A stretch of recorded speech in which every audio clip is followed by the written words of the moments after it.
اور عمران خان صاحب کو کے لاڈ پیار کا، ان کو فیور کرنے کا.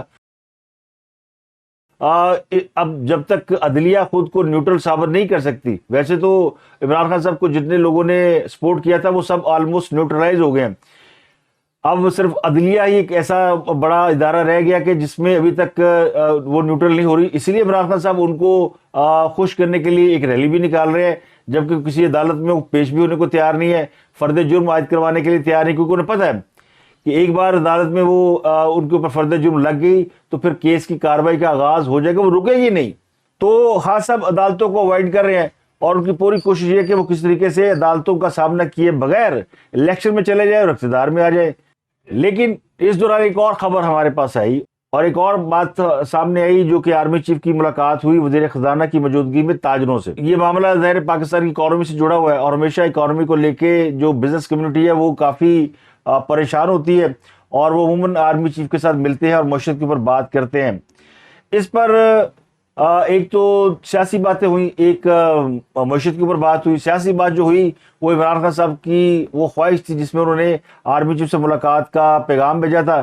تو آرمی چیف نے بتایا کہ انہوں نے ان کو جواب دیا کہ جواب کیا دیا، شٹ اپ کال ہی ہوتی ہے کہ جناب سیاستدانوں سے بات کریں، سیاستدانوں سے سیاسی معاملات پہ بات نہیں کر سکتا.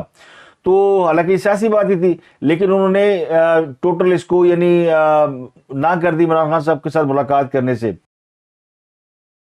جو پی ٹی آئی کے میڈیا کے افیئرز کے ہیڈ ہیں فواد چوہدری صاحب، انہوں نے کہا کہ جناب یہ جو تاجر ہے، یہ بزنس کمیونٹی ہے، یہ کس حیثیت میں آرمی چیف سے ملتی ہے اور یہ کس حیثیت میں جا کے معیشت کی باتیں کرتے ہیں. انہوں نے بھی جو ہے پہلے عمران خان کے خلاف بڑی شکایتیں لگائی تھی، اور عمران خان کی حکومت گرانے میں ان کا بڑا ہاتھ تھا.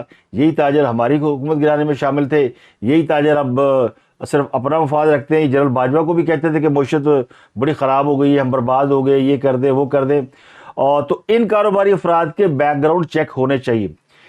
اسے کہتے ہیں ہاتھ نائی تو کوڑی، یعنی انگور کھٹے ہیں. جب یہی بزنس کمیونٹی جنرل باجوہ کو ہی بتاتی تھی کہ جناب نواز شریف کے دور حکومت کی بات ہے، اس وقت بھی یہی بزنس کمیونٹی جا کے ملتی تھی اور ان کو بتاتی تھی کہ معیشت بڑی خراب ہے. اسی پر پھر جنرل آصف غفور صاحب آ کے میڈیا پر یہ کہتے تھے کہ معیشت اگر بہت زیادہ خراب نہیں ہے تو بہت اچھی بھی نہیں ہے. تو وہی تاثر دیا کرتے تھے، اور اس تاثر کی وجہ یہی تھی کہ یہی بزنس کمیونٹی جا کے آرمی چیف کو سودی شکایتیں لگاتی تھی. یہ بات درست ہے فواد چوہدری کی کہ کل بھی بزنس کمیونٹی جا کے، یہ ہمیشہ جو ہماری جو کاروباری اور تاجر برادری ہے یہ معیشت کے حوالے سے کنسرن رہتے ہیں. کسی حد تک ان کی کنسرن جائز بھی ہے، اور کسی حد تک ان کی ایک اسٹریٹجی بھی ہوتی ہے کہ یہ روتے رہیں گے اور یہ اپنی مصیبتوں کا اظہار کرتے رہیں گے تو یہ بہت ساری چیزوں سے بچے رہتے ہیں، محفوظ رہتے ہیں. دوسرا، آرمی چیف کے ساتھ براہ راست ملاقاتوں سے لوگ ان سے خوفزدہ بھی رہتے ہیں کہ کتنے ساری شکایت ہی نہ لا دے. تو ان کی ملاقاتوں کے حوالے سے یہ اعتراض تو درست ہے کہ ان کو آرمی چیف کے ساتھ ملاقات نہیں کرنی چاہیے. لیکن دوسرا جو اعتراض ہے کہ یہ شکایتیں لگاتے ہیں، انہوں نے باجوہ صاحب کو ہماری شکایتیں لگائی تھی، تو اس وقت تو یہ جب نواز شریف کے دور حکومت میں جب نواز شریف کی شکایتیں لگائی جا رہی تھی تو اس وقت پی ٹی آئی بڑی خوش تھی. اس وقت فواد چوہدری معیشت کے بڑے قصے گاتے تھے کہ دیکھیں جناب معیشت خراب ہو گئی، برباد ہو گئی. تو کل جس عمل کے اوپر، جس فعل کے اوپر آپ خوش ہوتے تھے کہ وہ ہمارے مخالفین کے خلاف ہو رہا ہے، آج وہ آپ کے حوالے سے ہو رہا ہے تو آپ کو اعتراض ہو رہا ہے. اس لیے میں نے کہا کہ یعنی اپنی باری آئی تو گگو رو پیا، یعنی گریپس آر سور، انگور کھٹے ہیں. بزنس کمیونٹی کے بہت سارے بینیفٹس ہوتے ہیں، بہت سارے مفادات ہوتے ہیں، اور یہ کبھی بھی خوش نہیں ہوتے. ان کو آپ جتنی مرضی فیسلٹیز دے دیں، انہوں نے اپنے مفاد کو، یہ وہی شرافیہ ہے، یہ شرافیہ ہمیشہ اپنے مفاد کے لیے کام کرتی ہے اور اپنے مفاد کے لیے حکومتوں کو گراتی بھی ہے، بناتی بھی ہے، کیونکہ یہ بڑے مالدار لوگ ہوتے ہیں. یہ سیاسی جماعتوں کو فنڈز بھی دیتے ہیں، ان کے الیکشن بھی لڑتے ہیں، لڑواتے بھی ہیں، اور پھر ٹیکسوں کی چوری بھی کرتے ہیں، اسی سے مال بناتے ہیں. تو پاکستان کے اندر جو ایک مہنگائی کی سب سے بڑی وجہ اور معیشت کا جو زبوں حالی ہے، اس کی ایک بڑی وجہ یہ اشرافیہ ہے، جس کی جو کہتے ہیں نا نیت درست نہیں ہے. یہ پیور بنیادوں پہ کاروبار نہیں کرتے، یعنی ٹرانسپیرنٹ طریقے سے کاروبار نہیں کرتے. تو یہ بات مد نظر رکھنا ضروری ہے، چونکہ فوج کو نہیں پتا ہوتا کہ معاشی معاملات کیا چل رہے ہیں. کوئی آ کے اگر بڑا بزنس مین ارب پتی آ کے شکایت لگاتا ہے، وہ دیکھیں جی ہمارا مقابلہ ہو رہا تھا بنگلہ دیش کے ساتھ، وہاں پہ ہماری چونکہ بجلی مہنگی ہو گئی، پروڈکٹ مہنگی ہو گئی، تو فلانا ہو گیا، اور گورنمنٹ کچھ نہیں کر رہی ہے، گورنمنٹ جو ہے وہ ہاتھ پہ ہاتھ دھرے بیٹھی ہوئی ہے اور ہمارے نقصان ہو رہے ہیں. تو پھر وہ پریشر جو ہے وہ الٹیمیٹلی وہ میسیجنگ جو ہے وہ گورنمنٹ کو جب جاتی ہے تو گورنمنٹ کے اوپر پریشر آتا ہے. تو یہ جو طریقہ کار ہے یہ دوسری ہے، اس حد تک تو میں یعنی ان کے ساتھ ہوں فواد چودھری کے. لیکن فواد چودھری آپ کو پتا ہے کبھی وہ سمجھداری کی باتیں کرتے ہیں، کبھی وہ بہت ہی بونگی مارتے ہیں. تو ان کی ایک بونگی اور ایک سمجھداری کی بات. اب ایک اور یعنی معروف صحافی حامد میر صاحب، انہوں نے شاہ زیب خانزادہ کے پروگرام میں یہ ذکر کیا کہ چیف الیکشن کمیشن پر دباؤ ڈالا جا رہا ہے کہ یا تو اپنا عہدہ چھوڑ دو یا الیکشن کراؤ. اور یہ الیکشن کرانے کے لیے جو دباؤ ڈالا جا رہا ہے، یہ ان کو پنڈی میں بلا بلا کے کہا جا رہا ہے. اب یہ بات سمجھ سے باہر. ایک طرف آرمی چیف نے خود اناؤنس کیا کہ وہ سیاسی معاملات میں نہیں انوالو ہوں گے، اور وہ اس لیے عمران خان سے نہیں ملنا چاہتے کہ اس سے پھر جو ہے وہ ان کے سیاست کے اندر ان ہونے کا تاثر ملے گا. اور دوسری طرف اس طرح کی خبریں اور اس طرح کی انفارمیشن کے کوئی فورسز، کوئی طاقت ایسی ہے جو کہ چیف الیکشن کمیشن پر دباؤ ڈال رہی ہے. اب پتہ نہیں وہ جوڈیشری کے لوگ انہیں بلا کے دباؤ ڈال رہے ہیں یا فوج کے لوگ دباؤ ڈال رہے ہیں، کوئی ایسا ہے جو ان کے اوپر دباؤ ڈال رہا ہے. اور وہ بھی اس طرح عمران خان کے خلاف کارروائی نہیں کر پا رہا الیکشن کمیشن جس طرح کی ان کے پاس شکایات ہیں یا جس طرح کے مقدمات چل رہے ہیں.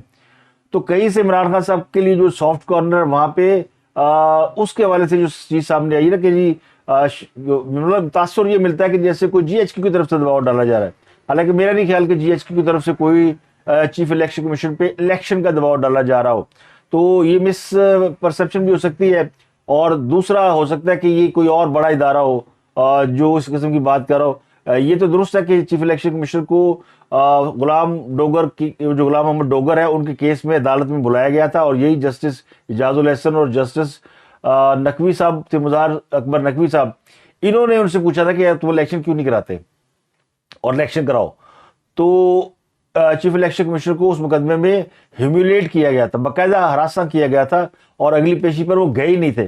اور اسی پر جو ہے وہ ان دونوں نے چیف جسٹس آف پاکستان کو یہ لکھا تھا کہ آپ اس معاملے کا آج کو نوٹس لیں. اور پھر وہ آج کو نوٹس لیا گیا، اس کی سماعت ہوئی، اور پھر الیکشن کے لیے یہ طے کیا گیا کہ جناب صدر جو ہے وہ پنجاب کے الیکشن کی ڈیٹ دے گا، اور خیبر پختونخوا گورنر جو ہے وہ خیبر پختونخوا کے الیکشن کی ڈیٹ دے گا. تو صدر ڈیٹ دے چکے ہیں اپریل کی، اور خیبر پختونخوا کے گورنر جو وہ آج پروبیبلی ڈیٹ دے دیں گے. تو یہ سارا پروسیس اسی سے انٹر لنک ہے جہاں سے دباؤ شروع ہوا تھا. تو یہ ہو سکتا ہے کہ یہ دو اداروں میں سے ایک جو ہے وہ تو واضح طور پر سامنے ہے کہ وہ دباؤ ڈال رہا ہے، اور دوسرے کے بارے میں کوشچن مارک ہو سکتا ہے. مریم نواز صاحبہ نے خطاب کیا شیخ پورہ میں، بڑا خطاب تھا، اور انہوں نے اس میں کہا کہ جو جسٹس عاقب نثار نے جو کچھ کہا ہے وہ ان کا اعتراف جرم ہے، لیکن ابھی بھی وہ پورا سچ نہیں بول رہے. اور انہوں نے کہا کہ الیکشن تبھی ہوگا جب انصاف کے دونوں ترازو برابر ہوں گے، دونوں پلڑے برابر ہوں گے. تیسری بات انہوں نے یہ کی کہ عاقب نثار صاحب نے یہ کہا کہ وہ کتاب لکھ رہے ہیں اور مرنے کے بعد ان کی کتاب سامنے آئے گی جس میں پورا سچ ہوگا. تو انہوں نے کہا کہ کیا ان کو مرنا یاد تھا؟ اگر ان کو مرنا یاد تھا تو انہوں نے ایسے فیصلے کیوں کیے جس سے پاکستان کی جو ترقی ہے اس کا سلسلہ رک گیا. انہوں نے یہ بھی کہا کہ یہ ابھی اور لوگوں کے بھی نام بتائے گا، اور کچھ لوگ جنرل ریٹائرڈ فیض حمید والے تھے، اور کچھ لوگ وہی تھے جو شوکت عزیز صدیقی کے گھر گئے. تو ان کی تقریر کا جو لب لباب تھا وہ یہ کہہ رہی، اس کا مطلب یہ تھا کہ وہ تمام لوگ جنہوں نے نواز شریف کو اقتدار سے نکالا ایک منصوبے کے تحت، وہ منصوبہ بھی آشکار ہو چکا ہے، اس منصوبے کے کردار بھی بول رہے ہیں، اور نہ صرف بول رہے ہیں بلکہ اعتراف جرم کر رہے ہیں. اور سب اس بات کی گواہی دے رہے ہیں کہ نواز شریف کو جو ہے وہ اقتدار سے نکالنے کے لیے ایک مبینہ سازش کی گئی تھی. تو انہوں نے کہا کوئی رہ تو نہیں گیا، یعنی کوئی ایسا شخص تو نہیں رہ گیا جس نے نواز شریف کے ساتھ زیادتی کی ہو اور پھر اس کا اعتراف اس نے نہ کیا ہو. تو انہوں نے کہا جو زندگی میں سچ بولتا ہے وہ مرنے کا انتظار نہیں کرتا. اس کے علاوہ شہباز گل اور رانا ثناءاللہ دونوں کے وارنٹ گرفتاری جاری ہوئے. شہباز گل کے وارنٹ گرفتاری اسلحہ کیس میں جاری ہوئے جس میں وہ پیش نہیں ہو رہے تھے، تو عدالت نے ان کے وارنٹ گرفتاری جاری کیے ہیں. یہ قابل ضمانت وارنٹ گرفتاری ہے۔ اس کے علاوہ رانا سرالہ کو بھی انسداد دہشت گردی کی عدالت میں ان کے بھی وارنٹ گرفتاری جاری ہوئے۔ تو گجرانوالہ کی انسداد دہشت گردی عدالت نے رانا سرالہ کی حاضری سے استثناء کی درخواست خارج کرتے ہوئے ان کے ناقابل ضمانت وارنٹ گرفتاری جاری کی ہے اور کہا کہ ان کو گرفتار کر کے 28 مارچ کو پیش کیا جائے۔ رانا سرالہ کے خلاف 24 فروری کو انسداد دہشت گردی کی عدالت نے گجرات کے تھانہ انڈسٹریل میں درج ایک مقدمے میں قابل ضمانت وارنٹ گرفتاری جاری کیے تھے اور انہیں 7 مارچ کو گرفتار کر کے پیش کرنے کا حکم دیا تھا، لیکن رانا سرالہ پیش نہیں ہوئے اور کل بھی ان کے جو وکیل ہے وہ وکیل پیش ہوئے اور انہوں نے کہا کہ وہ مصروف ہے، وہ نہیں آ سکتے، جس پر عدالت نے ان کے ناقابل ضمانت جو ہے وہ وارنٹ گرفتاری جاری کر دی ہیں۔ جو مقدمہ ہے ان کے خلاف وہ 5 اگست 2022 کو کاف لیگ کے مقامی رہنما شاہ قاز اسلم کی بدیت میں درج ہے اور ان پر الزام یہ کہ انہوں نے چیف سیکرٹری اور ان کے اہل خانہ کو جان سے مارنے کی دھمکیاں دی تھیں۔ اور ایک اور اچھی خبر یہ ہے کہ غربت میں آٹا گیلا ہوتا ہے ویسے، لیکن ہمارے ہاں غربت میں آٹا مفت ملے گا اور رمضان المبارک میں حکومت جو ہے مفت آٹا تقسیم کرنے کا ارادہ رکھتی ہے۔ وزیر اعظم شہباز شریف نے اعلان کیا کہ وہ رمضان المبارک میں غریب عوام کو مفت آٹے کی فراہمی کے لیے انہوں نے احکامات جاری کر دیے ہیں اور فی الحال یہ میرے پنجاب کے لیے اور باقی صوبوں کے لیے بھی جلد اس کا اعلان کیا جائے گا۔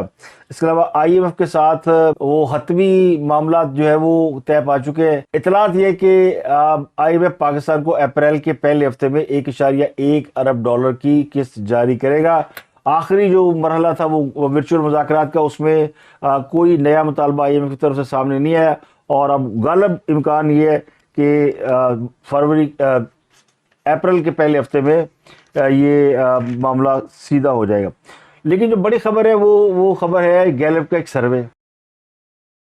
گیلپ کا سروے کہتا ہے کہ عمران خان صاحب بڑے پاپولر آدمی ہیں، ان کی مقبولیت کا گراف 61% ہے، ان کے مقابلے میں جو رہنما ہے وہ ان سے آدھے سے بھی کم ہے۔ مسلم لیگ نون کے قائد نواز شریف اور پیپلز پارٹی کے چیئرمین بلاول بھٹو زرداری 36% کے ساتھ دوسرے نمبر پر ہیں، 34% نے مریم نواز اور 32% نے شہباز شریف کے لیے مثبت رائے کا اظہار کیا، 31% نے مولانا فضل الرحمان اور 27% نے آصف زرداری کو پسندیدہ رہنما قرار دیا۔ یہ گیلپ کا سروے اور گیلپ کے سروے اکثر ٹھیک بھی ہوتے ہیں اور یہ سروے کے مطابق عمران خان پاپولر، تو اس میں کوئی شک نہیں کہ عمران خان کی پاپولرٹی ہے، لیکن یہ پاپولرٹی بھٹو کی بھی تھی، یہ پاپولرٹی محترمہ بے نظیر بھٹو کی بھی تھی، یہ پاپولرٹی نواز شریف کی بھی تھی۔ نواز شریف جب اقتدار سے نکالے گئے تھے اور انہوں نے جی ٹی روڈ کے ذریعے واپسی کا سفر طے کیا تھا تو وہ پاکستانی عوام کے پسندیدہ لیڈر تھے اور ان کی مقبولیت کا گراف اوپر گیا تھا۔ تو یہ تمام وہ لوگ جو کہ کنفرنٹیشن کی پالیسی پر چلتے ہیں، کنفرنٹ کرتے ہیں، اینگری ینگ مین ہوتے ہیں، ان کی عوام میں پسندیدگی ہمیشہ بڑھتی ہے۔ امیتابھ بچن جب 70 کی دہائی میں اینگری ینگ مین کے رول کیا کرتے تھے تو جرم کرنے کے باوجود لوگ ان کو پسند کرتے تھے، حالانکہ بہت ساری فلموں میں وہ اپنے کریکٹر کے اندر جرائم کرتے ہوئے پائے جاتے تھے، قانون توڑتے ہوئے پائے جاتے تھے، لیکن ان کا جو ہیرو کا امیج تھا وہ بہت بڑا تھا۔ تو یہ کنفرنٹیشن یا ٹکراؤ کی پالیسی اور ڈٹ کے کھڑے ہو جانا، یہ اس قسم کی جو چیزیں ہیں نا، یہ پاکستان کے عوام بائے کرتے ہیں۔ تو اسی لیے میں نے آپ کو کہا تھا کہ جب تک بے وقوف زندہ ہے ٹھگ بھوکے نہیں مر سکتے، ان کے پاس بیچنے کے لیے بہت کچھ ہوتا ہے۔ اب عمران خان صاحب نے آج ریلی نکالنی ہے زبان پارک سے، وہ جائیں گے داتا دربار تک اور خود یعنی عمران خان صاحب برف سے نفیس اس میں موجود ہوں گے اور انہوں نے ٹویٹ کیا ہے اور ٹویٹ کر کے کہا جی کہ میں انتخابی مہم کا آغاز کر رہا ہوں اور خیبر پختونخوا اور پنجاب میں ہم انتخابات میں ریکارڈ ٹرن آؤٹ کے لیے عوام کو متحرک کریں گے اور جو ہر لحاظ سے تاریخی ہوگا۔ تو خان صاحب 2 قدم چل کے عدالت نہیں جا سکتے، لیکن ریلی نکالنے کے لیے باہر آ رہے ہیں، تو انہوں نے وہی بتا دیا ہے کہ جناب میرے آگے کسی کی کوئی اوقات نہیں ہے اور وہ کنفرنٹیشن کی پالیسی پر کھڑے ہیں۔ ہر وہ بندہ جو کہ پاپولر ہو وہ ضروری نہیں کہ وہ اقتدار میں آئے۔ یہ جن کے میں نے نام لیے تھے، بھٹو صاحب کنفرنٹیشن کے بعد پاپولر ہونے کے باوجود تختہ دار پہ لٹکا دیے گئے، محترم بے نظیر بھٹو جو ہے ان کو شہید کر دیا گیا اور نواز شریف آج بیرون ملک بیٹھے ہیں۔ تو یہ تمام وہ کنفرنٹیشن کے سمبل ہیں اور کنفرنٹیشن کے بعد جو کچھ وہ ان کے ساتھ ہوتا ہے وہ آپ کے سامنے. تو پاکستان کے اندر کنفرنٹیشن پاپولیرٹی تو دلاتا ہے لیکن یہ ووٹ بینک میں کنورٹ نہیں ہوتا, اور ووٹ بینک میں کنورٹ ہو بھی جائے تو بھی وہ اقتدار کی جو سنگھاسن ہوتا ہے وہ اس سے کوسوں دور ہوتا ہے. تو کیا خان صاحب اس کنفرنٹیشن کی پالیسی اور اس پاپولیرٹی کے ساتھ دوبارہ اقتدار میں واپس آ سکتے ہیں؟ تو اس کا جواب جو ہے وہ آپ خود تلاش کر سکتے ہیں, اور اس ماضی کا جو ٹریک ریکارڈ ہے وہ یہ بتاتا ہے کہ ایسا ممکن نہیں ہے. وقت کی ضرورت جو ہے وہ اس وقت پاکستان کو آگے لے جانے کی ہے, تو اس میں جو سینسیبل لوگ ہیں, جو عقل شعور و دانش رکھتے ہیں, وہ کنفرنٹیشن نہیں بلکہ وہ اس وقت سمجھتے ہیں کہ جو بھی اس ملک کو دیکھنا چاہتا ہے ترقی کرتے ہوا, وہ کنفرنٹیشن کی بجائے مفاہمت کے اوپر عمل کرے گا اور ملک کو آگے لے کر چلے گا. پاپولر تو شاید فتح علی خان بہت ہے, اس کی ایک ویڈیو ملینز آف لوگوں نے دیکھی ہے. تو پاپولر وہ فنی گائک ہے جس کی حرکتیں اوٹ پٹانگ ہے لیکن دیکھنے والے اسی کو زیادہ ہیں. تو اب تک کے لیے اتنا ہی. آپ سے ملاقات ہوتی ہے اگلے ولاگ میں. اپنا گردن اڑا کے لوگوں کا بہت خیال رکھیے گا.